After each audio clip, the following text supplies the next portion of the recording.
Eh ben, Pierre-Luc Lermite, ostéopathe depuis maintenant 9 ans, donc ostéopathe Homo sapiens, ostéopathe humain.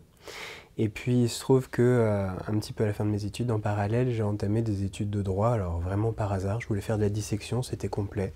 Et je me suis inscrit à un diplôme interuniversitaire de droit médical, pour tout un tas de raisons. Ensuite, je suis retourné à la fac en master et puis en doctorat derrière. Alors, là, vous postulez qu'il y a des liens étroits entre les deux. En fait, il y a des liens occasionnels, et quand ils sont présents, ils sont de nature, je trouve, quand même assez variable. Il y a plutôt une demande, je trouve, des ostéopathes de façonner un peu leur reconnaissance dans cette direction-là, et de l'autre, parfois, il y a une espèce d'évidence que oui, les ostéopathes sont des gens extraordinaires et fréquentables, mais aussi des choses un petit peu plus réservées, et puis parfois, c'est beaucoup plus rare, mais ça arrive un peu de désintérêt. Et rarement, très rarement, de moins en moins de l'hostilité, et souvent de l'hostilité infondée. Très franchement, je la résumerais comme quelque chose qui est en voie de construction, qui est imparfaitement définie. Il y a même des théories qui s'opposent pour savoir si on doit vraiment les définir, donc je serais bien embarrassé de donner une réponse univoque à cette question.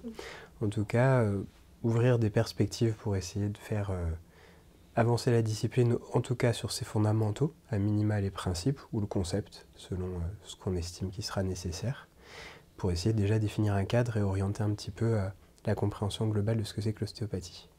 La sympathie, l'appel de la belle énergie qu'on suit, la participation et la contribution à un bel élan qui a été lancé par l'association étudiante et qui tend à se concrétiser, à ce que je vois.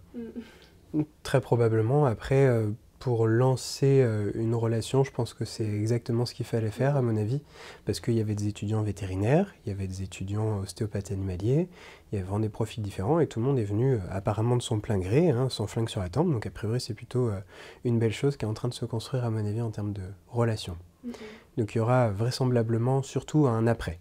Alors le juriste est tenté de répondre d'un point de vue normatif, mais très franchement, je laisse le soin surtout aux personnes de décider ce qu'ils veulent pour eux. Parce que je peux proposer plusieurs hypothèses, on pourrait y passer très longtemps à les déterminer, mais ce qui compte, c'est plutôt de choisir l'hypothèse qui est la plus vraisemblable pour la profession et ce que la profession désire.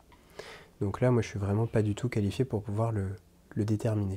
Eh ben, à part une félicitation un petit peu généralisée et puis mon admiration quand même, parce que bon, je suis un petit peu régulier des manifestations quand même depuis quelques années. C'est quand même très impressionnant. Donc je suis très impressionné de ce que une énergie étudiante a pu générer.